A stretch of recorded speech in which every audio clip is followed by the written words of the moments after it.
How are we doing, guys? We are back again with Before the Whistle Blows, and we're just before Christmas. I'm feeling quite Christmassy today, guys. I'm feeling quite festive. How's things with you, mate? Considering obviously the last week or so since we last spoke, and I promise you to get a result at some point.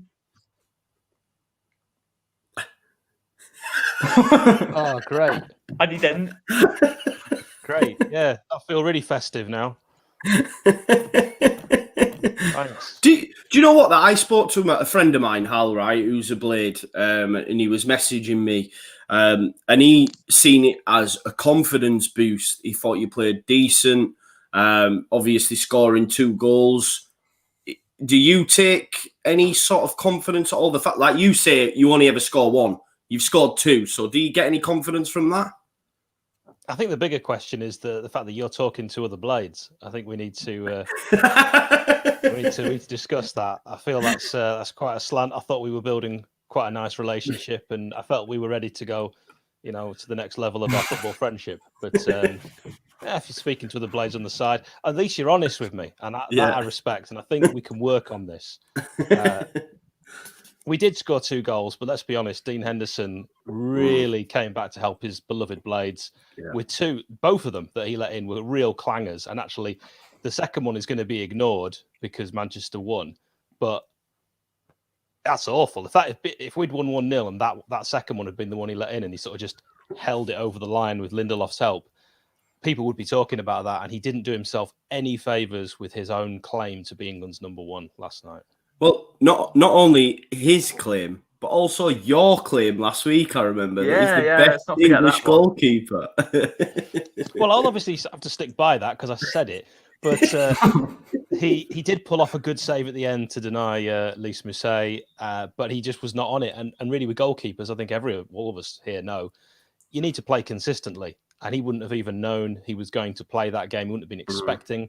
De Gea was the one that was getting the regular games. I think even Manchester fans expected him to Ollie to pick De Gea. So yeah, I was really surprised he would have been as well. He needs a long run of games. He made mistakes for us against Leeds, against Liverpool, against a few other teams. He made a few mistakes. When he does make mistakes, like with all keepers, they cost you goals. Yeah. What do you think the reasoning behind that was? Just because it was against the Blades? I don't know where Oscar's gone there. I don't know. He's had enough. He's thinking, this is a Leeds channel. I just want to hear Leeds stuff. Who cares?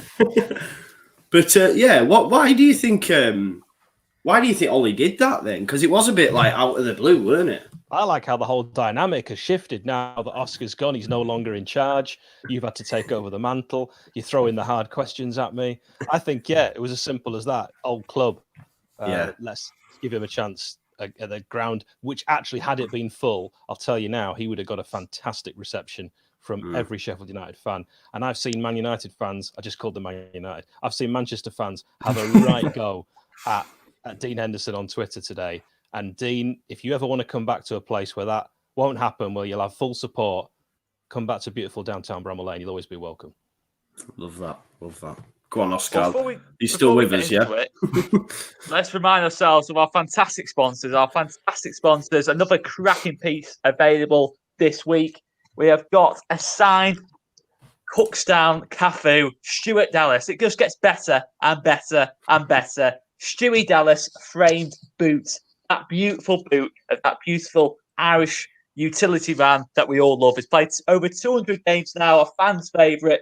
Get on this, guys. $4.95 for a ticket, $99 available. What a Christmas present this would be as well. Let's consider that as well. What a great Christmas present to make. So many reasons to enter the draw. 99 tickets available. A signed and framed Stuart Dallas football boot. Get on it, guys, and make sure you check out Football Prizes. Some fantastic prizes on there.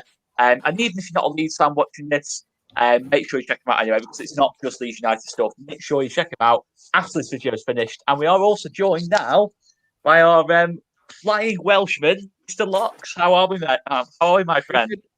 Yeah, I'm all good, mate. How are you guys? Sorry I'm late. Oh, Locks, you've missed all the drama. Oscar left and then he came back. It's all happened. What were you up to, mate? Oh, I've just been. I do a show on Friday night on Leicester Fan TV, so that overran a little bit. So blame Leicester, I suppose. But yeah, Big I think you should game. get resignation in, mate. Overrunning to being late on this. Sorry, lads. Only messing, mate. Right, let's get into it then. So, Everton versus Arsenal is the first game we'll look at. We'll have a look at Everton versus Arsenal. Obviously, going into this game, Mikel Arteta's old club, and it really does feel like now we've obviously got Gabriel out suspended, Xhaka out suspended. Is the clock ticking for Mikel Arteta, Corey? Yeah, it's been going for a while now, to be fair. I think when that Theo Walcott goal went in, I think he feared for the worst. But fair play, Arsenal. It's odd now we're sitting here saying that a draw for Arsenal against Southampton is a good result. But it's genuinely a good result for Arteta. Aubameyang getting the goal as well is really crucial because I think, the goal scoring form of him, they're so dependent on him. So the fact now he's got that in his locker, Arteta's got to hope that he's firing because he's really close to the sack, and Everton are a tough team. You've seen their performance against Chelsea was quality. So, yeah, it's going to be a tough one for Arteta. I mean, Locks, you look at it, obviously, with Arteta. I think the thing I say about Arteta is that, you've seen Man United, to be fair, under Solskjaer, all of a sudden, they've kind of stuck with him for a couple of weeks, and all of a sudden, they're actually not that far off being in the title race if they win the game in hand. Does that kind of give Arsenal a reason to give Arteta a bit more time, do you think? The fact he's won an FA Cup already, Community Shield's got a few trophies under his belt already at Arsenal? I don't think so. To be fair, I mean, I just don't think they're any good, if I'm honest. Man United obviously have had they've had a really good, they're on a really good away form, aren't they? So that's helping them out. But I think Man United's team is just so much better than Arsenal's, if I'm honest. You look at Arsenal's team, obviously Aubameyang, he's got quality, obviously form is temporary and class is permanent, or whatever the saying is, along those lines. So Aubameyang will come good. But I just think around him, there's just not enough quality there. I don't really rate Lacazette. He showed signs of becoming kind of a top striker, but I don't think he's ever reached that. So, yeah, I think it'll be difficult. I do expect Arteta to go really over the next few weeks or so. It's not been good enough, and they had that little spell in the summer where they won. Did they win the Community Shield and the FA Cup? Yeah.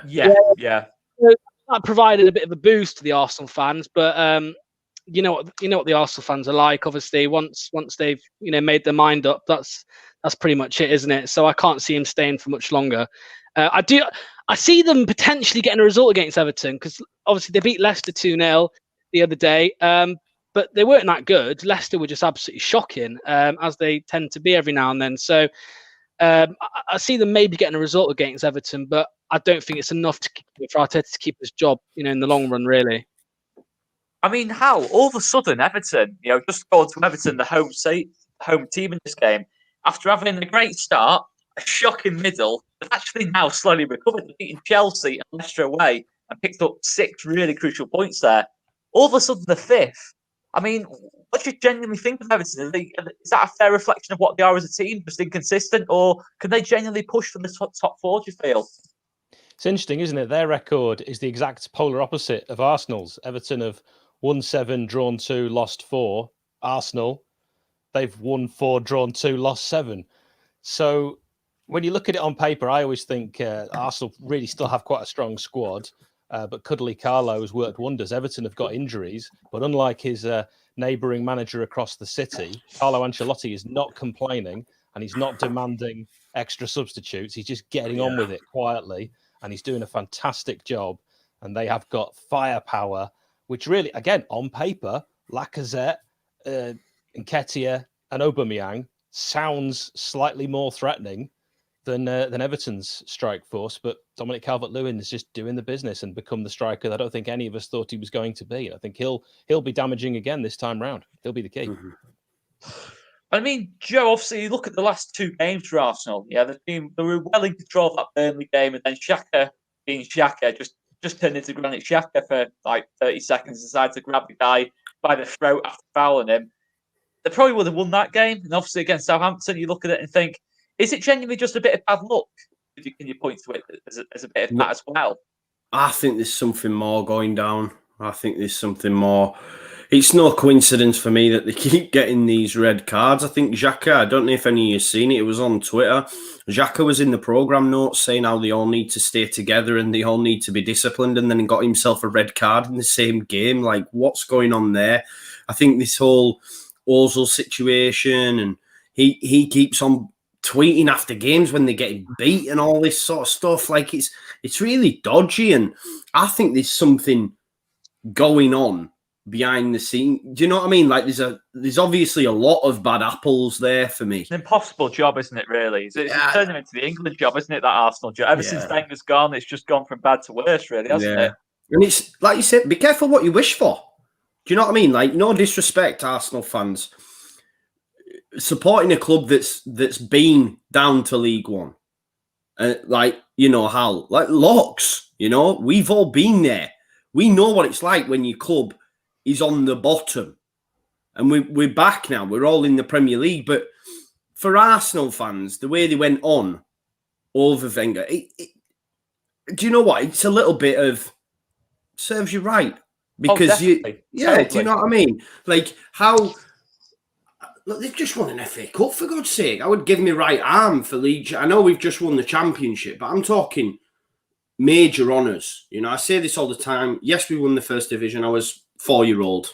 Do you know what I mean? I want to win something big within my lifetime. Whether or not it'll come a reality, I'm not so sure. But I think be careful what you wish for. And now look where they are. And I think there's a lot more going on behind the scenes. For me, the fact that these players are getting themselves sent off and all this sort of stuff, I think it's good. I don't know.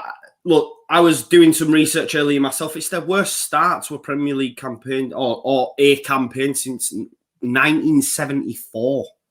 Like, that's big. That's a long time. That's nothing. We've had the worst start since the 1800s.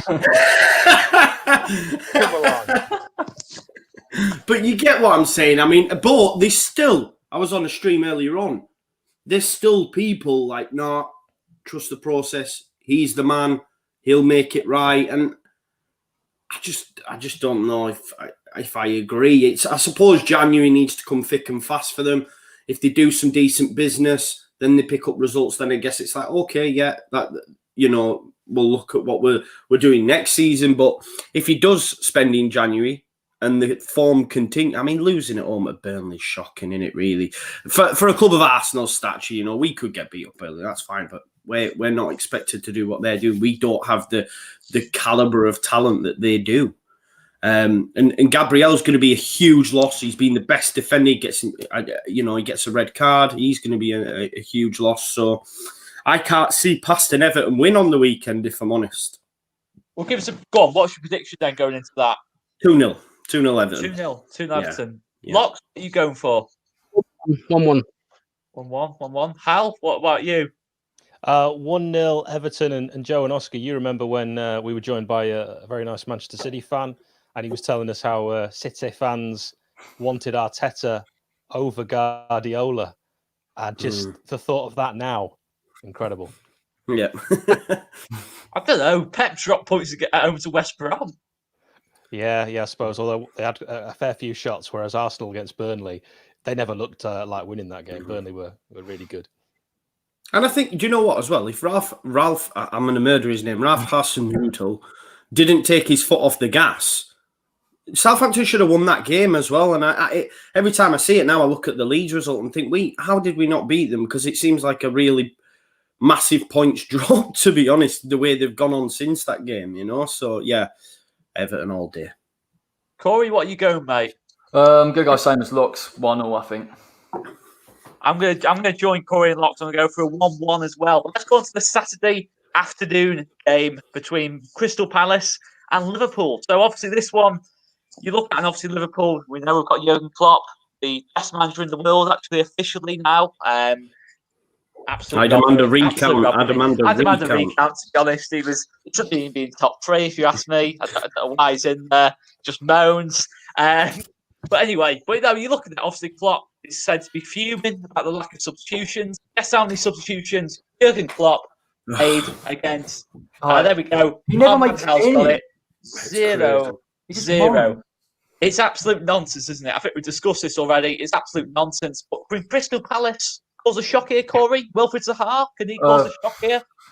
Maybe. Do you know what? I was actually quite impressed with Crystal. I know West Ham were really poor on Wednesday, but Crystal Palace, for me, as a side, is so well organised. And it's easy just to say that like a flippant comment, but even going forward, they're a nightmare. Eze, Zaha, you saw Benteke get a goal now. I know he's now been sent off, so that probably damages them a little bit. But see, with Spurs, it's not the same side, but teams, if you play on that high line of Liverpool, you can get in behind, and Roy will look at that and try and play Zaha a little bit further forward, and maybe he can hurt them, but fair play to Liverpool. You know, it was a good result against Spurs. It was definitely a defining moment in that title challenge, so it'll be tough. Probably Liverpool will edge it.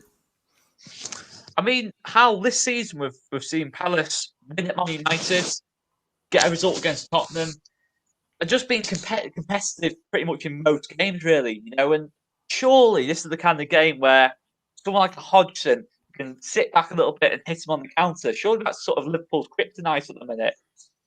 Yeah, Roy Hodgson, of course, used to manage Liverpool. He'll be wanting to get one over on his old team. He's 107, of course, this weekend. But it's at Selhurst Park. I like this Crystal Palace side. I think they're so exciting going forward. They're still a little bit suspect at the back. But they're one of those good sides to watch when you're a neutral, because I think most people are. There's no really diehard Palace fans. Everyone's a neutral Palace fan. And it'll be just interesting to see if they score first, what can actually happen in this game. I would really like to see an upset, like a 2-1 Palace victory, cat amongst the pigeons, and I don't like Klopp. Fair enough. Can't argue that one, mate. Do you think that was a robbery then, Klopp winning the best manager of the year? It had Bayern's manager who won the treble and Marcelo Bielsa. Say yes. Of course it would. Anyway, let's go on to Locks. What are you thinking? Obviously, you're still in the title hunt yourselves there, Leicester, with everyone else dropping points. What are you thinking going into this one, Palace to Liverpool? Yeah, I mean, to be fair, the only two Palace games I've watched kind of 90 minutes of, or majority of the game, was the West Brom game they played, and also when they beat you guys 4-1. That's not a dig, by the way. I'm just saying that's the last one I watched. And like Hal says, they look quality going forwards at times. Eze is incredible. What a talent he is. He was one which, a lot of, not just Leicester fans, a lot of clubs, the fans were kind of on social media before the transfer saying, oh, we take him and all of this. But he's been brilliant since he joined. And Zaha, we know, he can be inconsistent at times, but he's got quality, 100%. So, yeah, I think, obviously, I don't know. I say this every week, and it doesn't always come true. But I think Liverpool will have too much for them. Salah's been getting on the score sheet, every now and then for them recently, and Mane hasn't been. But he's gonna, I'm sure he'll pick up his form sometime soon. So I think Liverpool will have enough to win it in this game. But I think Palace will definitely get on the score sheet. So yeah. I mean, Joe, going into this game, as Locke has said, Liverpool have a lot of people out of form at the minute. Mane's a little bit out of form, a bit unlike himself. Trent, to be fair, at right back, hasn't really been at it all season. Do you see Eze in top form, probably on that left-hand side, causing him a few problems? And Liverpool in general have been causing a few problems in this game, even if they do go on to win. Yeah, do you know what I was surprised at, right? And I don't know if we forget about it because Liverpool just, like the Tottenham game, when the big games are there, they turn it on. Wolves, Leicester, etc. And we forget, but they've actually not won away from home in the last 4 games. They drew against, September, wasn't it? Was it September? Drew against Fulham, drew against Brighton, drew in the Champions League against Midtjylland, drew against City, lost against Villa, drew at Everton. So they're actually not doing great away from home this season, which I didn't even realise. Do you know what I mean? Because you forget about it because they then turn up and they beat Tottenham in the last minute, and it's like, oh, Liverpool never lose. So their away form this season hasn't been great. And like everyone, Palace can do bits on their day. I do really like Eze. I'd have liked him at Leeds, when we were getting, linked with the cream of the, championship. I'm thinking Ben Rama, I'm thinking Eze. They were the ones that I would have took, but we went a different route. But yeah, why not? I mean, look, obviously Liverpool's away form hasn't been great. So, and like said, Klopp will probably be fuming that they're playing at 12:30 as well on the Saturday as well, because he doesn't like that time either. He doesn't like playing so early. He'll bemoan the substitutions, etc. So, yeah, why not? Let's hope Palace can get a result. Open up the title race again, because I just don't want them to run it, away. though. You need Liverpool to drop points now quickly to open it back up. But Hal, I see you. You're not a Jurgen Klopp fan, which is fair enough. What were you going for prediction wise then? Yeah, I'll go for a shock 2-1 win to Palace. And obviously, the reason I don't like Klopp is he constantly has a pop at Chris Wilder, the manager of the team that I support. Makes sense. I wouldn't like him. He's a dick.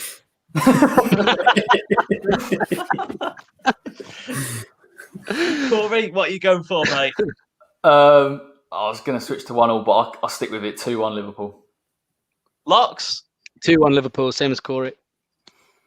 Mr. Wayman? I'm going 2-2. Oh. I'm going to go 2-1 Liverpool as well. Okay, let's go on to the game on Sunday afternoon. The big game at the bottom of the table. Brighton versus Sheffield United. Going into this game, though, what I've got to say is, I personally think Graham Potter is also a man under pressure, not just Chris Wilder. And I've said this to Joe. I've got a feeling that he could be the next to go. And to be honest, I think the loser of this game is in serious trouble, especially Graham Potter. How do you shake his head? You still, even if Sheffield United were to lose this game, he is still probably backing Chris Wilder, who's on course for, as Mr. Phil Hayes said, we hit 2.9 points at this stage of the season. Yeah, he's been on 99 wins since June, which is just incredible. Wilder will not be sacked if the Blades lose 10-0. So, yeah, forget it. That's not how we do stuff. What would you do if he was sacked, though? What would the reaction still be? What would I do? It probably wouldn't affect my life drastically. Probably still go to work. I would be sad, and I'd want us to rehire him instantly, because if we go down, you want someone with a proven track record of getting teams promoted. And this will be the first season he's ever regressed, that he's ever not finished in a higher position. I think in a career as a manager lasting over 20 years, you're allowed one season where you don't finish higher. And he's just made some bad recruitment. So, yeah, he won't, in my opinion, be under pressure. Graham Potter, who I used to watch play left back for my local club, York City, I think he is under pressure. I think they play good football, but a bit like the Blades, Brighton don't score goals. So this could be one of the worst games anyone has ever seen. Hal, can I just ask you? It took me a while there. So you mentioned the signings there, yeah? Who's is it Wilder? Is he in charge of that, or do you have a director of football or anything like that at the Blades? Is someone to blame for the signings, or is it? The way it works is we have a kind of head of recruitment, but apparently it's all after Wilder has said, go and get X, go and get Y. Oh, right, okay.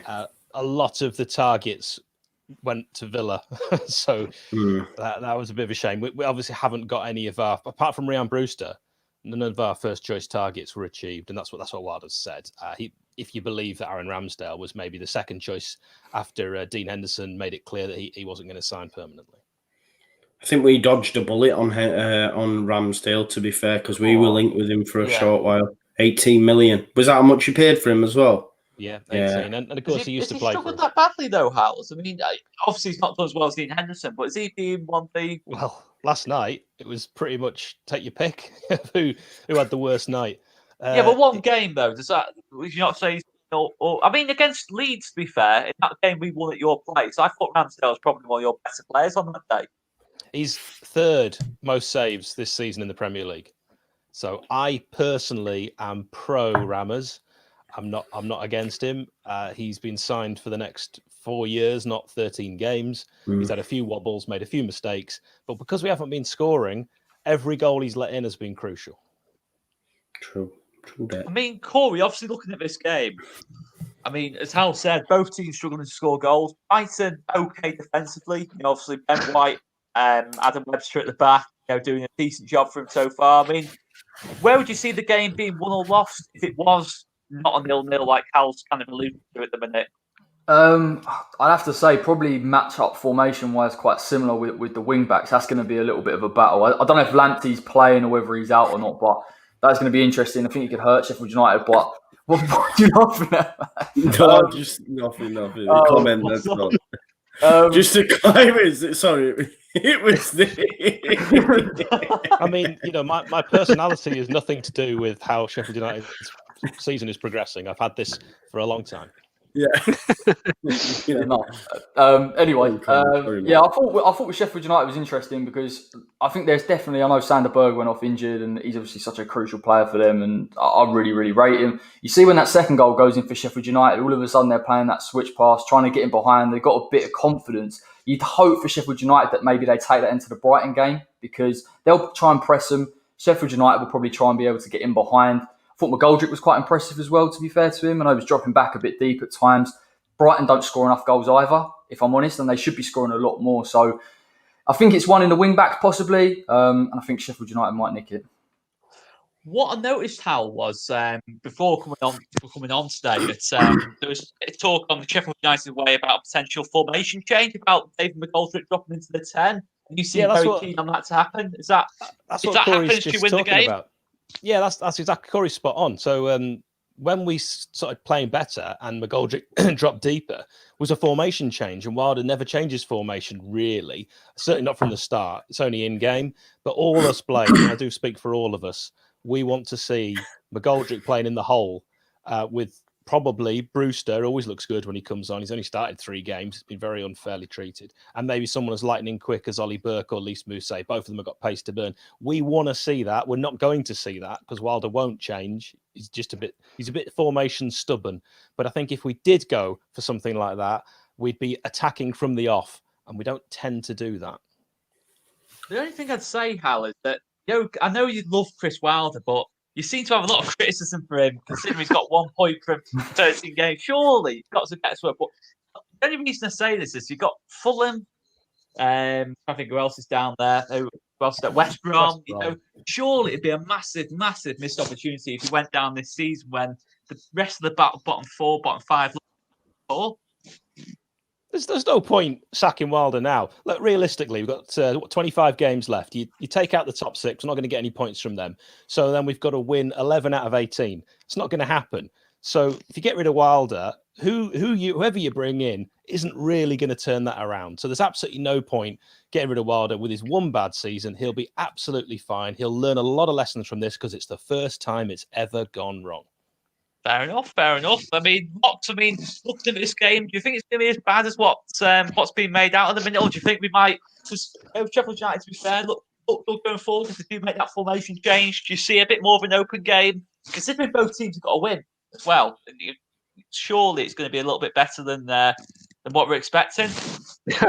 Yeah, first of all, I agree with Hal that it's like, you think of the managers that could come in if Wilder was sacked. I mean, is there going to be anyone who could kind of turn their fortunes around? I mean, who are you looking at? Bilic, maybe? I don't know. I couldn't even really think of one that would come in. So I think they're right to stick with Wilder. In terms of the game against Brighton, I mean, Brighton looked dreadful against us. I mean, we went 3-0 up inside 45 minutes last week. So I think Sheffield United can keep them relatively quiet, like Leicester did in that game, and obviously Sheffield United kind of have the options like they did against Manchester United, the chances they did against Manchester United last night. Then obviously they can definitely come away with the result. I think Corey says that he fancied Sheffield United to nick it, and I'd probably say the same thing, for the first win of the season. But I did see that post as well about, McGoldrick, Burke and Brewster. And, it looks like a bit of an exciting lineup there, attacking force. So it'd be interesting to see, how that would play out. I'm glad so many people have seen my tweet. Also, I think the way we're going to win it, it's got to be the same way that Manchester beat Brighton, a penalty after the final whistle. Yeah. I mean, Joe, for me, when you're down there and you just get that win, just however you get it, it's a massive confidence boost. Do you think if Sheffield United did win that game, there'd be hope staying up? Do you know what? I still cling on to this notion that they could do it. I do. I'm not even joking. Like, I do. I do. I don't know why, and I know it's like the worst start and all this sort of stuff, but there's just something about Wilder, and I don't know. I like him, me. I do, and I think it'd be nice to see a club not panic like a West Brom always do, you know. Because if Sheffield United do go down, then know that they'll be in better position to come and bounce straight back and take the money that goes with it, and then maybe, you know, consolidate that way. But there's still something in me that thinks they might do it. And I agree with Locks and Corey. I think they might win this game, and they've got to really, because if they don't, then mate, I'm quite optimistic for them. But even then, you've got to beat Brighton. Like, you've just got to beat Brighton, Hal, and I hope you do, what mate. What happened last season, Joe? I'm sure you remember Brighton, Sheffield United. Yeah, it was 1-0 down at the Amex. Yeah, I remember it well. 1-0 to the Blades. Yeah. But do you know what as well? And I like, obviously, the Ben White saga that went on with Brighton, and Mr. Potter came out and said, why are we going to sell him to someone that we're going to be competing with and all this sort of stuff. So I just want to see Brighton go a little bit further down the table, and then I can just be like, I thought you were competing with us, you know? I think they'll lose Lamptey in January, to be honest. Yeah. I can see Lamptey, going possibly Arsenal like that if they get a bit of money to spend. Arsenal, Man United. I can see a lot of the top six. You think he'll go in January? I don't think he'll go first season. I think the big money will come in. I think. Not to go back onto Arsenal, but the stick Hector Bellerin take that. I need to get rid can't of even take the throw in. There has been a little I've seen some things about Lamptey or possibly a right back going there. I don't know. Chelsea will end up buying him back for about 80 million in a couple of seasons. Well, they never should have let him go. Actually, on throw-ins, I was commenting last night that one of the goals we gave away was Ender Stevens throwing the ball straight to a Manchester player. You cannot ever get a throw-in wrong. If you've got two hands, it's easier to throw a ball than to kick it. Anyone can learn how to do throw-ins, and Liverpool actually brought in a throw-in coach. There is never in professional sport an excuse for throwing a ball straight to the opposition, ever. No. And foul throws, you should be binned off. Like, if you're a professional football, 3-game ban. Yeah, I played as a kid, man, and you're taught as a kid how to do throws. You know what I mean? So when you see professional footballers doing it, it's absolutely crazy. I mean, this is a bit of a conspiracy theory. Of them all. Oh, not again. We beat you last week. Can I? No, listen, I don't mind Sheffield United. I don't. I want to see them do all right. I think. Go down more than them. I'd rather, I see a lot of Leeds fans who are rejoicing in the fact, and I get it, but for me, I don't mind them. It's not they're all right, Sheffield United. I don't like Wednesday. Huddersfield are insignificant, Bradford, but I don't mind Sheffield United, to be honest, and I don't mind Wilder. Plus, he managed my hometown club in Halifax as well, so yeah. There you go. Well, give us a prediction then, mate.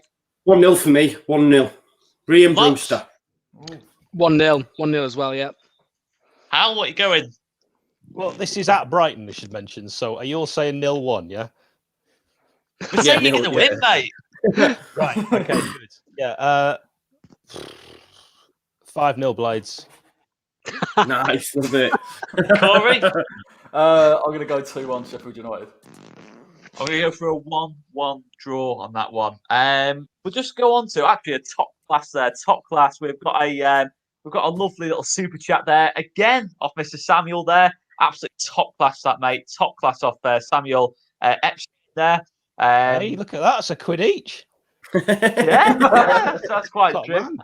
That's quite true. But let's just go on. Just before we move on from Wilder, obviously we have seen the manager sacked this week. Bit surprising it was Slaven Bilic doing what he did last season. Not to go too much into West Brom's game, but they have brought in Sam Allardyce. A bit of the complaint from West Brom fans this season has been that they've not been playing as good football as they did last season. So logically, they go and bring in Sam Allardyce. Corey, obviously you have first-hand experience of having Mr. Allardyce. Is it a good appointment in the long term? Good appointment short term, bad long term, or was it just bad all round? No, it's a good appointment. If you're going to bring someone in to keep you in the league, it's Sam Allardyce. I mean, listen, to be fair, you know, what he's done at previous clubs, what he did at West Ham to get us back up and keep us there with our squad, I think this is a really tough challenge for him. West Brom's squad is really, really poor. I know there's some decent players in there. I'm interested to see how he plays with it and how he deals with it. But yeah, I feel sorry for Slaven, if I'm honest. You know, obviously got a soft spot. He was former West Ham manager, and I feel like after that Manchester City draw, it was a bit harsh on him.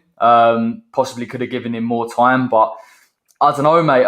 It might be too tough for Sam Allardyce, but we'll see. They could give him money in January. He could get a few of his recognised faces in, and maybe keeps him up.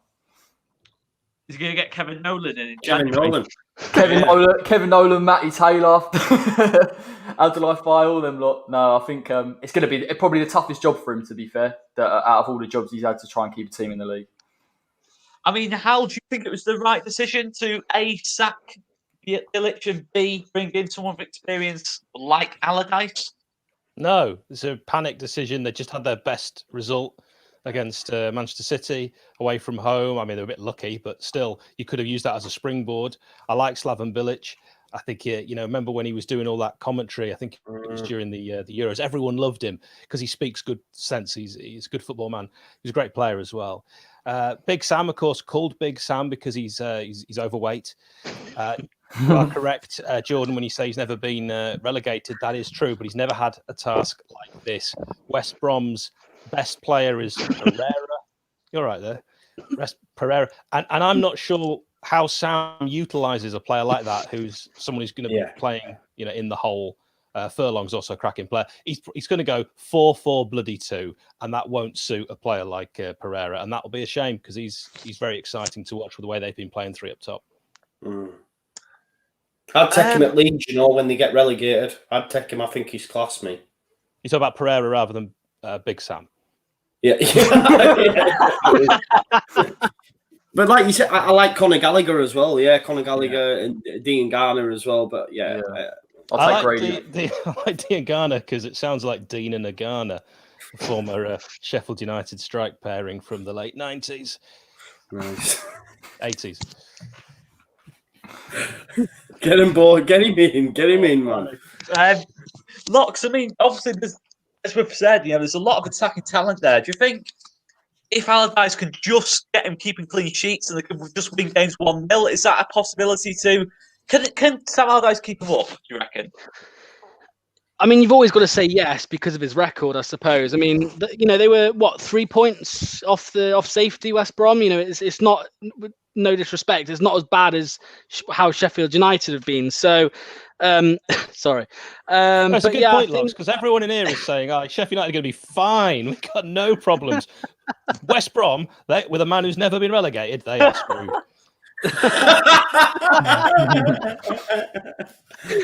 I mean, I see what you mean, Oscar. Obviously, they've got attacking threat, and Allardyce, you'd imagine, could get them conceding less. So, I don't think they've looked awful. I think they've been unlucky at times, West Brom. As I said, they're one win from safety. So, I think Allardyce can definitely keep them up. But it's just obviously looking further up the table at what other teams could drop down below them, and I don't think there's too many. So. Yeah, I mean, Brighton is one for sure, but yeah, we'll have to see. I think he'll definitely, do a good job of it. I think it'll be close. I mean, Joe, obviously we discussed this a little bit on Wednesday night. I mean, it's a harsh decision, isn't it? It's the very least you can say. Bilic isn't going to struggle to get back into football management, is he? No, I when Hal was mentioning about when he was doing the commentary, man, in the Euros, it was brilliant. He was one of them where you just sat and listened. It's like, this guy talks really, really well, It's like I like when Gary Neville talks as well. There's certain people in the thing. He's one of them. Yeah, he's one of them, And I just for the reason that he's been absolutely shafted, I want them to go down. Because I don't think he deserved it. I thought they were doing okay. They've got a chance. If they're going to give Sam money, which you'd imagine they are, otherwise he wouldn't have come in, then why not give it Bilic? Yeah. I don't understand it. And like I think it was Jordan Dix mentioned, obviously the decision was already made prior to the game, which again, he's bang out of order because really he's got a decent result there. And I think I read somewhere that like Bilic was like, let me break it to the players. So he obviously had that's a decent group there as well. The fact that he's gone, look, and I'll go break it to them. So I don't know whether or not they'll like Sam coming in, but one thing's for certain, they'll probably start getting clean sheets. That'll be the first thing they'll try and do. And I look at that. We've got them in a couple of games now, and I'm like, oh, for God's sake! I wish it, from a corner. Yeah, I wish it had happened a couple of weeks later because I do think now that they'll be difficult to beat. But Villa are decent this season, so we'll have to wait and see. Isn't it interesting that Maldino, probably a real name, makes the point that he's been out of coaching for 3 years? You look at someone like Alan Kirbishley. It's got to the point where he's been out of the game for so long that no one will consider bringing him back in. And Curbs was a guy that a few years ago would be the exact kind of appointment that would be made for a struggling club at the bottom. I have no idea why Alan Kirbishley has been completely exiled from the game, because he performed literally the miracle of all miracles in 06-07 with West Ham. And so that is an example of the fact that it can be done. And I'm really surprised he hasn't got back in the game. Really surprised. Fair enough. I mean, there's a lot of managers like that, though, isn't there? Just completely disappear off the radar after. Do you think that was it? But do you think it was because he came a bit of a running joke? Because everyone would normally he'd be in the running for all these jobs, like Alan Kirbishley's whatever odds for like top jobs and stuff. The thing with Kirbishley is, from what I've heard, is when these sort of clubs came in for him to keep him in the league, he thought he was too good. And I mean, fair play. He kept West Ham up when he did, kept Charlton in the league for so many years. I guess he kind of looked at those jobs as downgrades, and he's just never just sort of gone out of that cycle. And we thought Allardyce had gone out of that cycle, and now he's back in. So, yeah, it's a weird one. He's never got back into a job. Well, just before we move on, surely Eddie Howe, we're looking at the bottom four clubs. Would they be looking at him now, do you think? Mox, do you think he's someone who could be back in management soon? Just a completely random question, but... I looked at Eddie Howe and thought West Brom, that's probably better suited to their kind of Conor Gallagher, Herrera, Dean Garner, get the very best out of the attacking players. Do you think maybe West Brom might regret that? Yeah, I mean, we don't know if they you don't know if that they haven't already contacted him. Maybe I'm not too sure, but I think Eddie Howe's he's always going to be kind of linked with jobs. You'd imagine jobs that come up at that kind of level club. I think. In terms of keeping them up, I think Allardyce is probably, if they had to sack Bilic, I think Allardyce is the right option. Obviously, Howe, I mean, he got Bournemouth, he was relegated with Bournemouth more recently, so I think Eddie Howe might want to start maybe in the Championship again. I'm not too sure for his first job and try and get a team promoted. I don't know, but yeah, I think out of the managers that were available after sacking Bilic, I think Allardyce was the right one. Fair enough. Well, let's go on to your team now, Locks. Obviously, you've got a title decider, essentially, on Sunday. Tottenham versus Leicester. I mean, Tottenham, to be fair, not in the best of form. They've had a pretty bad week. Drop points against Palace. Drop points against Liverpool.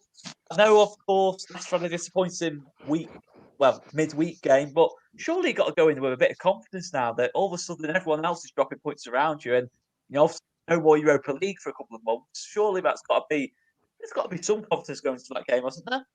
You get me on the wrong week. I mean, last week, before the last game, I was really confident. Obviously, going into the Everton game, the week before when I was on here, I wasn't confident for the Sheffield United game, and we got a win. So, I'm not overly confident, and the reason for that is because we have really struggled to break teams down that have kind of sat back and with men behind the ball and defended well. And I think, and I think that's going to happen again. I think obviously with Mourinho, they are going to sit behind the ball and try and hit us on the break. And I think we're a good team to play against when they're playing like that.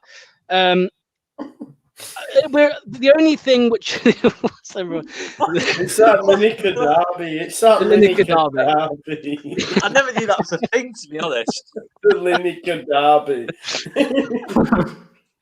The only bit of confidence I'm really, the only bit of confidence I have is that Leicester do kind of sometimes enjoy going to a bigger club and causing an upset, and then playing a not so big club the week after and losing. So after a loss to Everton, some people, I'd suppose you could fancy us doing a good job against Tottenham. But my worry is more the way that I believe Tottenham will set up. It doesn't take an idiot to see this season teams that have sat back. Leicester have struggled to break down, and I think Mourinho will set up that way against us. And with Kane hitting those kind of killer balls through to Son, and like they did to us at the end of last season, I think they could cause some trouble. So I suppose a tiny bit of confidence just in terms of kind of what's happened before with Leicester against bigger clubs. But, if I think about the way I think Tottenham will set up, not so confident now. Locks, you've won the Premier League far more recently than Tottenham. And Arsenal, for that matter. Yeah, true. It's you know what I mean though. It's the Sky Sports narrative in it, the top 6 and top 4 and all of that. But yeah, it's I'm not massively confident for the game. But yeah, as I said, we've always got to keep a little bit of. I mean, when you see the players that we've got on our squad, obviously they can do a job against any team on their day. So we could get a result, maybe a draw, but I see this being a game that's going to be very frustrating, which is going to see us struggle to break them down.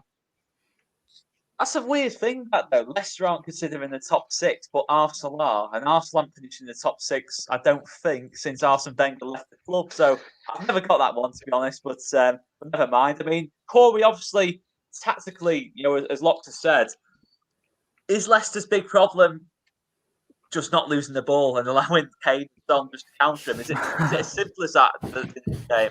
Just keep the ball.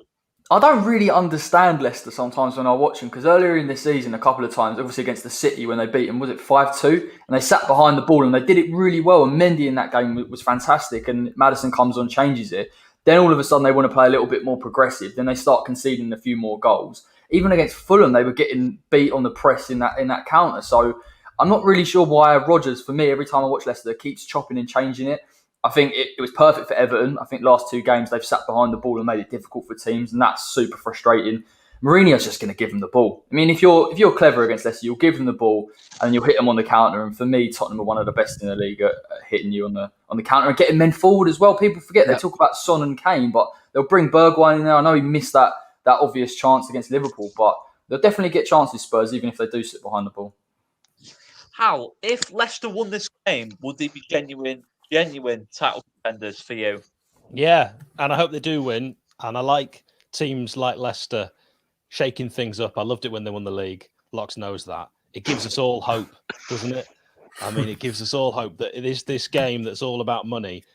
I know Leicester have spent money, but not like silly amounts. It just gives us all hope. I think this would make Leicester serious title challenges in a strange league season where, apart from Sheffield United getting more L's in a driving school, everything else is kind of up for grabs each week. You just don't know.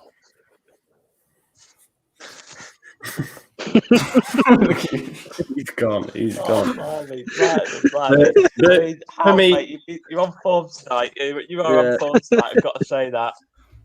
Spurs will have too much for him, Oscar. I think Leicester a bit inconsistent. Sorry, Locks, and I just think they'll have too much for him. Kane's son, assist and goal apiece, I reckon. Fair enough. I mean, prediction wise, what would you be going? 2-0. 2-0. Locks. 2-0 Spurs. Oh, okay. I know. Fair enough. Not good at this. Hal? I mean, Locks, if I was a Leicester fan, if I was like Gloria Leicester fan, the singer, I would be so much more positive than you. I'm more positive with my team. I think you've got to have a bit more belief because, on your day, Leicester can beat Tottenham. And also, you never know what's going to happen. Maybe an early penalty, an early red card, an injury. You just never know. I'm going to say 1-0 Leicester. Corey, what are you going, mate? I'd love Leicester to win it because I hate Tottenham, but I think it's going to be 2-0 Spurs. I'm going to go against the grain. I'm going to go 1-1. I've got a funny feeling on a corner. I think Johnny Evans corner 1-1. I reckon. Johnny Evans. We've not drawn this season so far. We've either won or lost every game. So we've won a lot of games. I think we've won the most. I think in the league, if I'm not mistaken. I think we've won the most games this season. But yeah, just no draws. So We've won the joint most, haven't you, with Liverpool? Is it joint? Yeah, there we go. And I suppose Sheffield United and Leicester did draw almost, and that was our best result of the season, really. Sort of up to 89 great minutes. Corner flag. Yeah. Yeah, you should really have to pay for that. I think that's basic vandalism. It ended up in some. I watched that video where it ended up in some.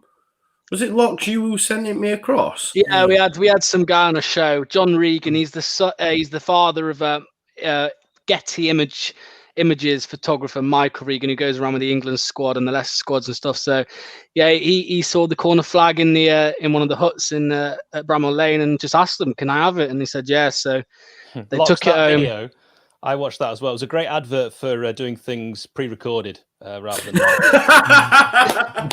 It was. Yeah, he was a bit of a. Yeah, he's a character. I'll tell you that. Yeah. He was a mad bastard, basically. He was, mate. He was. I watched it. But Vardy asked for it actually, because obviously there was a lot of comments online accusing him of homophobia and all of that. So Vardy obviously kindly got it and wrote a nice message for the Foxes Pride group. So that's where it is now. Yeah, good times. Fair enough. Right, so what let's we're go saying on is we don't actually know if Vardy's paid for it, and it could still technically be at large. He's a criminal. It had to be him as well, Hal. I bet you a few.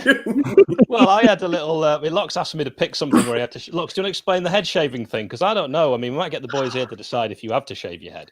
No, we do everything out. We do everything on every watch along that we do for the games, where it's called the Baldy Locks bet, where we pick an event to happen, something to happen. If it comes true, then my head gets shaved.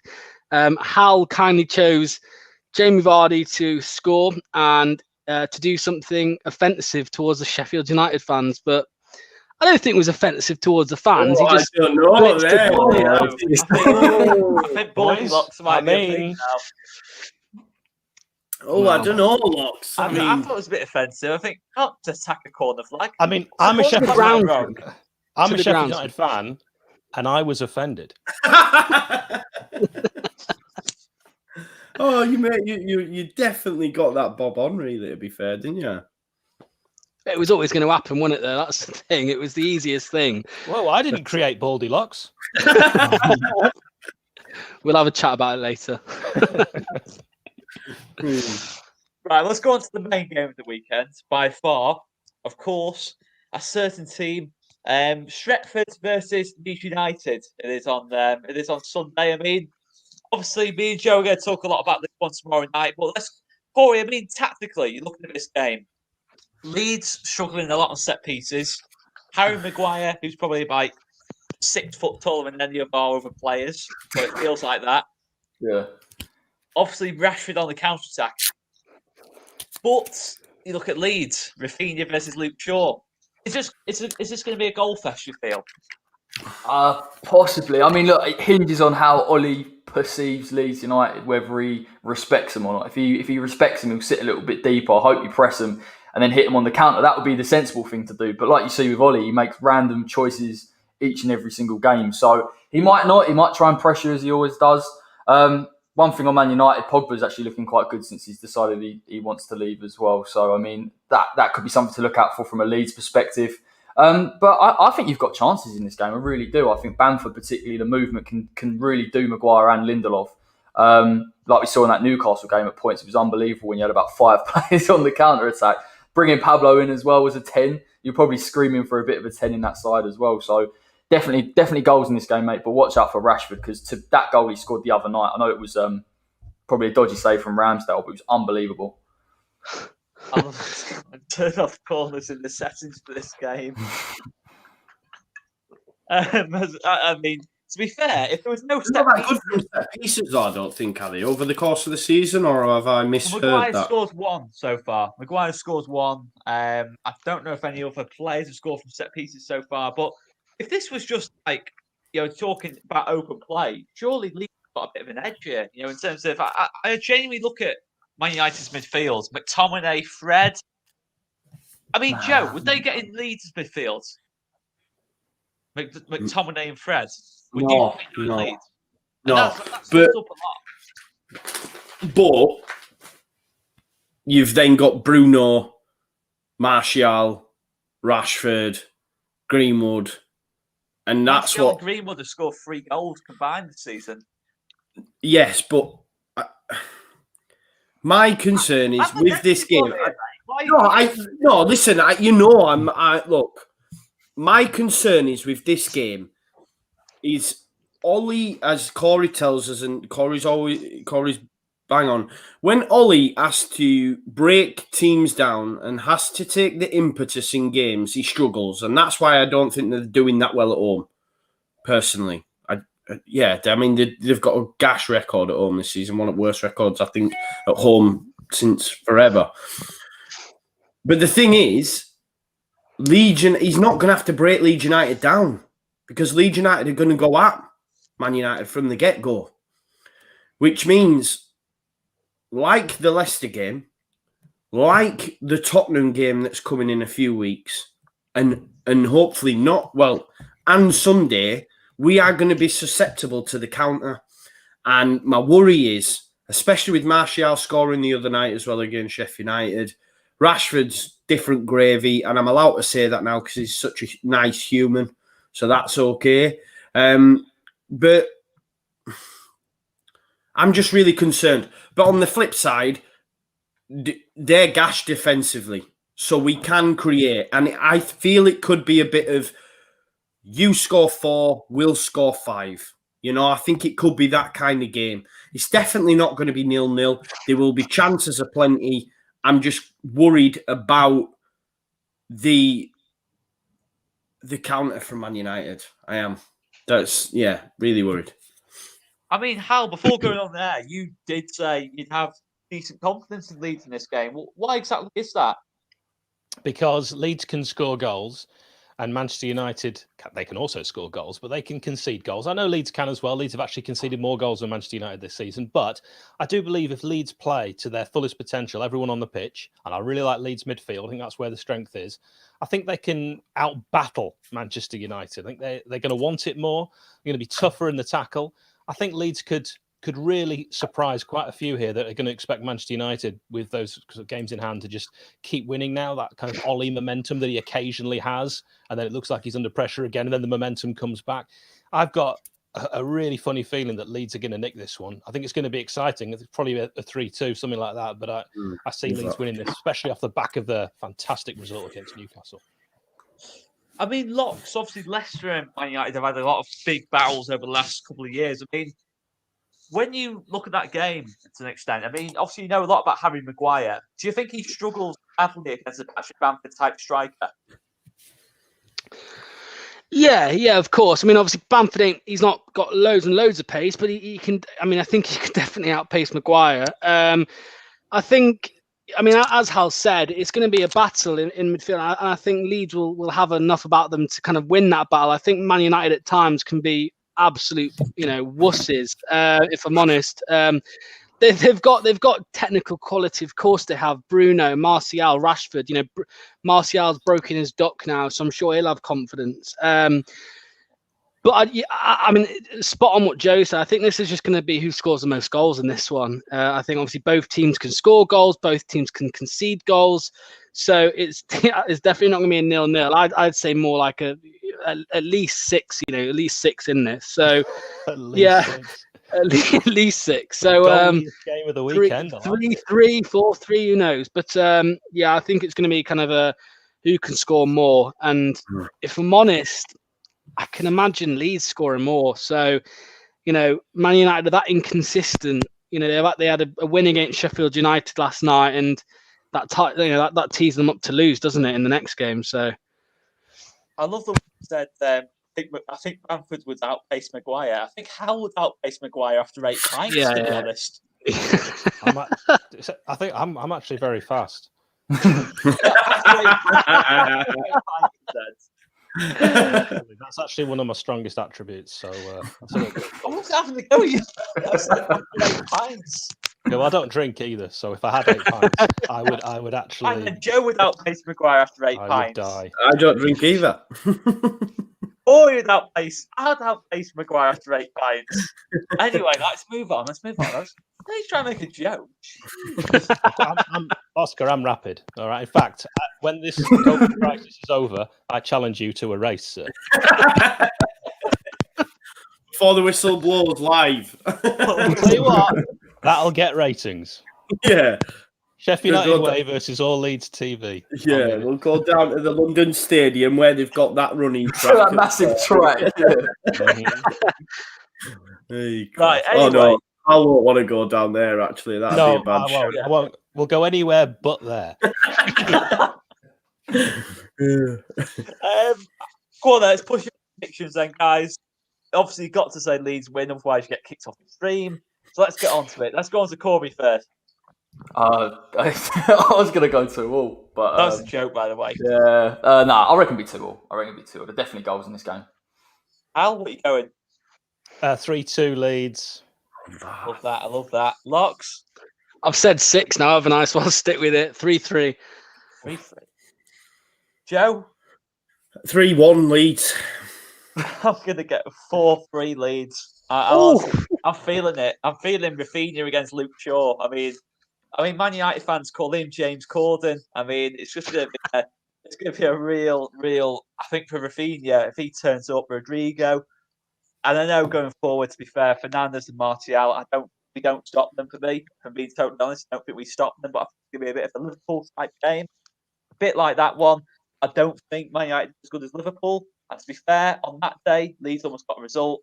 This one, I'm thinking we can break down Man United a bit more easily than we can Liverpool. So I'm going to go 4-3 Leeds. Do you know what I think my ideal scenario is? And it might sound a bit backward, but Calvin, obviously, Leeds born and bred. There'll be no other player on that pitch that gets it more than him for me.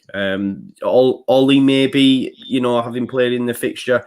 So I was on a stream early and someone said Rashford. I'm like, let's not forget Rashford tweeted out on buzzing Leeds are back in the Premier League. So I don't think he quite gets the rivalry. It was quickly deleted because he obviously was reminded. But yeah, I don't think he quite gets it. So Calvin, anyway, to my point, Leeds United win and Calvin gets red carded for a snap on Bruno or Pogba. And that would make it perfect for me. I know we'd miss it. I know we'd miss it for 3 games. I know, but I just... Yeah, get in there. So, Joe, in your dream scenario, you lose your best player for several games. Surely, mate, I'm not with you on that one. Surely, your dream scenario is he still smashes Bruno, but no one sees it. Yeah, but it's VAR now. You've got no chance. So they all miss it. They all somehow. Yeah. That would be even better, of course. But no, I just want to scenario. They somehow missed Liam Cooper's challenge on thinking the Newcastle game. So I think they could miss anything, to be fair. I mean, it's true. Blimey. But okay. So let's go on to the main part of this then. We all got our quiz questions. Yes, we all got our quiz questions. Okay. Who would win in a race, Oscar or Hal? Hal, he's fast, I've heard. Hal's got any sort of pace winning that. He's winning that battle, to be fair. I also think Ian Barron has said he's walked 100,000 steps at work this week. He wants in on that race, so it's a 3-person race now. Love that. Oh, is it a long distance or short distance? I mean, I'm actually good long distance. I used to do cross country, so I think we'll go for several miles. Okay. Oscar's a bit of a Oscar does long distance, actually, don't you, mate? I do long distance. No. Done a few marathons in his time. Okay, let's just have a scrap instead. Right, let's go. Are you ready for the question? I'll start us off. Who's going first? Let's go Wayman first. I'll start us off. Hull manager Phil Brown gave his half-time team talk on the pitch with his team 4-0 down at which club? I know this. So how does this work? Because whoever says it first is going to give it to everyone else, right? Yeah, that's a good point. Okay. I think this is almost as bad as Danny's quiz. Right. So Hal looked very confident. Oscar put his hand up, and so did Corey. So I'm going to come to Locks first. Cheers for that. I don't know. I can't say. Pass. I don't. Oscar. Locks, there's 92 clubs you could choose from. You're not even going to choose one. Liverpool. No That's idea. a terrible. Corey Man City. and Hal.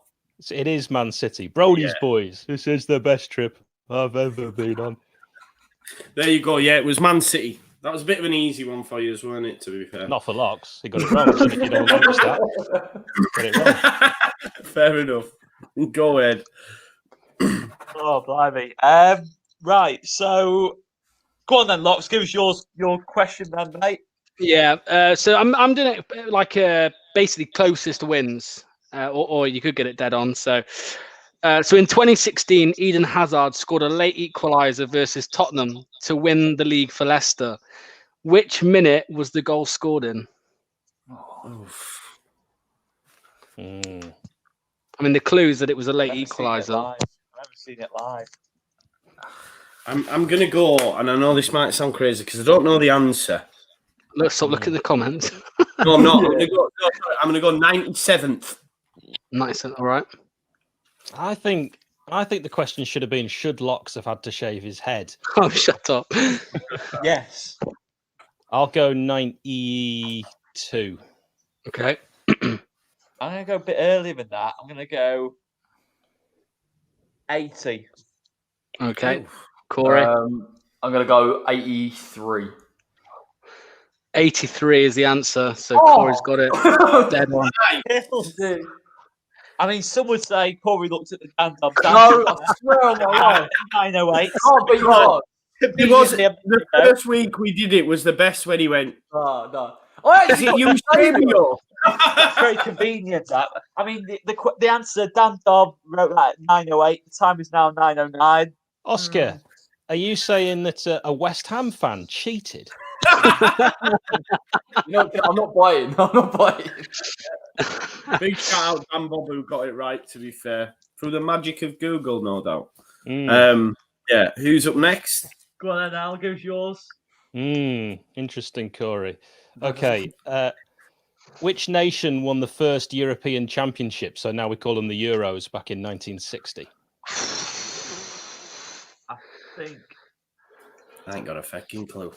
Bobby said the answer is Aguero. It's a very interesting. But is he right? I'm going to just guess before the comments come in. Good for you. Yugoslavia. No idea. No, Italy. Yugoslavia. Italy. France. Oscar? Italy. Okay. No other guesses then, because you're all wrong. Oh, really? It's the Yugoslavia got to the final, so that's a good guess, but they were beaten 2-1 by what is now Russia, the Soviet Union. Oh, wow. Good one. Wow. Good question. There you go. What have you got for us? Who is the only African player in the Premier League that's won the Player of the Season award? I got it, I think. Yes, Riyad Mahrez. Okay. Oh, he's Algerian, isn't he? So that's good. No, There. the only African. Yeah, the only Africans to win the Player of the Season in the Premier It League. could be Mane. I'd have said Drogba, but it's too easy, isn't it? I was going to say Drogba. I'll go Yaya Toure. Oh, yeah.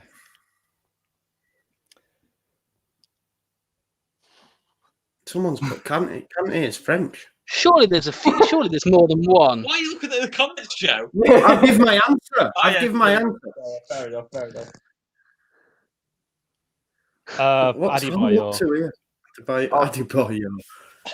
Yeah. I'm that man.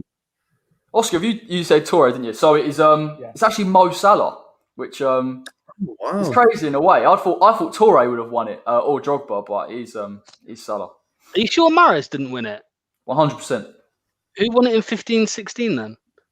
Probably. PFA Player of the Year, do you mean? You're calling me out here. I've done my homework. PFA. You can name every player from last 10 years. It might have been a rights player. I don't know. Let's have a look. PFA Player of the Year was Riyad Mahrez in 2015-16. So, Corey, I don't want to be one of those. No. I think your quiz is gone there. Oh, dear, Corey. First the cheating. I'm afraid Riyad Mahrez wins FA Player of the Year Award 2015, 2016. I think Corey doesn't recognise Algeria as an African nation. Well, some online, source doesn't recognise it. But never mind. You mean Riyad Google? Mahrez is the answer. Use. And Salah, of course. Right then, I'll give you mine. It's a shambles, lads. Which player holds the record? Which Premier League player holds the record for the most consecutive Premier League appearances, which was a 310 consecutive Premier League appearances? Oh. I'm gonna have to give you a clue here. Did he play for Leeds? It's a goalkeeper. Can I? Oh, got it. I had Speed or Giggs initially. Yeah, I was won't go thinking to Speed. Corey first. Peter Cech. No, it's not Peter Cech. Oh. I'm going to go with. I was going to go Peter. No, I'm going to go with Brad Friedel. I'll go Van der Sar. Hal? David Seaman. Cannot believe Mox has got this right. I didn't think anyone would get this. Brad Friedel made 310 consecutive appearances for Blackburn Rovers. Friedel was in the chat as well, so that's another one. Wow. In the chat. Hold on. Let me explain. I've actually got my StreamYard on full screen, so the comments don't show up. I mean, we've not got any evidence of that whatsoever. You can tell us anything, to be fair, mate. Shut up. You can tell us about mate, if you wanted to. We won't be able to prove that either. There we go. See that? Oh, wait, you can't actually see that. No, Never we mind. can't, Locks, conveniently. No, fair play. Brad Friedel was a good goalkeeper as well, right? He was. Yeah. Right, I Played for enjoyed him. about 46, I think, whatever it is. He looked a bit like Skeletor. Yeah. Great shout. Great I'm sure stuff. he's delighted with that comparison, to be fair, Hal. Well, I get told I look like lots of people, as you know, so we'll throw one out as someone else. Bruno Fernandes, the most common one. At the moment. David Guest. David Guest was the one. Yeah, although he is long deceased. Yeah. God rest his soul. That seems like quite a high to end on, doesn't it? Yeah, it does, to be fair. It does. It's been another cracker, What a though. lovely high to end on that is. If you could all check out the Sheffield United way, if you've enjoyed this kind of back and forth, tete-a-tete, that would be most appreciated. We want to try and get to 11,000 subs before midnight tonight. Thank you. Hal, did I ever say you could just plug Sheffield United? Like, you get an opportunity at any point, mate. We're on 10,600, so 400 quick maths away. Yeah. No, but yeah, guys, seriously, get on it, guys. Sheffield United way, get on it, guys. Get into 11,000. Yeah, plenty of interviews on there if you're not a Blades fan with former players, so you can just enjoy those. Now get on it, guys. Get on it. It is a top class channel. But before you went in good nick. Yes, me and in good. I like that. In good nick. Right. Let's go on to and just remind ourselves of our fantastic sponsors as well, guys, before we sign off. Look at this for a prize. Stuart Dallas, Cookstown Cafu, the guy who got the winning goal on Wednesday night with a bullet header against Newcastle to make it 3-2. Cookstown Cafu, he can play anywhere, right back, left back, centre mid, anyway. He can probably play goal if he has to. What a player and what a great prize this is. Just for Christmas as well, guys. The tickets and competition ends on this Monday at 7:30. 99 tickets available at $4.95. Get on it, guys. Sign and frame sponsors of the Cookstown Cafu. And make sure you just check them out. Even if you're not a Leeds fan, they've got some fantastic prizes for non-Leeds fans on there as well. Check them out, guys, after this stream. And I guess, guys, unless anyone has anything else to add, we can leave it there. Good luck for the weekend, my friends. May you all get 3 points. Thanks. I hope you do as well, mate. We need a buoyant Hal back. Yeah. You need Sheffield United to stay in, otherwise I can't keep doing these videos next season. I know what happens then. I know. That's the biggest problem. You've now got a vested interest. Yeah. So you're telling me if Sheffield United went down, you won't come back on this? No. I'll be long gone. You'll never see me again. I'll just quit YouTube. I've had enough. That's sport. Stay up, Sheffield United. I'm not previewing Luton away. No good. Right, and on that happy note, now that we know Hal is not previewing Luton away, well, I guess we'll leave it there anyway. Thanks a lot, Thanks gents. so much for watching, See you guys. next week, We'll folks. leave it there. See you next week, guys. And we will have a Man United versus Leeds joint preview out tomorrow night. We're going live tomorrow night with that one, guys. So get on it and subscribe if you haven't done already. Plenty of matchday content around Christmas as Hey, well. Oscar, when you say see you next week, are you literally saying we'll be back here on Christmas Day? What day? It's Christmas Day next week. It's on Friday, yeah. I mean, people have said I look like Badil, but I'm not actually Jewish, so I will be celebrating Christmas Day. I didn't I give also- it much thought, actually. No, I don't mind coming back on Christmas, even if it's just me. You know, it's nice to No, have some. I don't. Yeah, we'll sort something out. We'll sort something out over the Christmas period, 100%. We might even make Locke shave his hair and that for Christmas or something What like you that. mean It's if got he to- like lost a perfectly legitimate bet? Yeah, exactly. Yeah. Not having it. Not having it. Right, guys, we'll leave it there anyway. See you later, guys. See you next week. Cheers.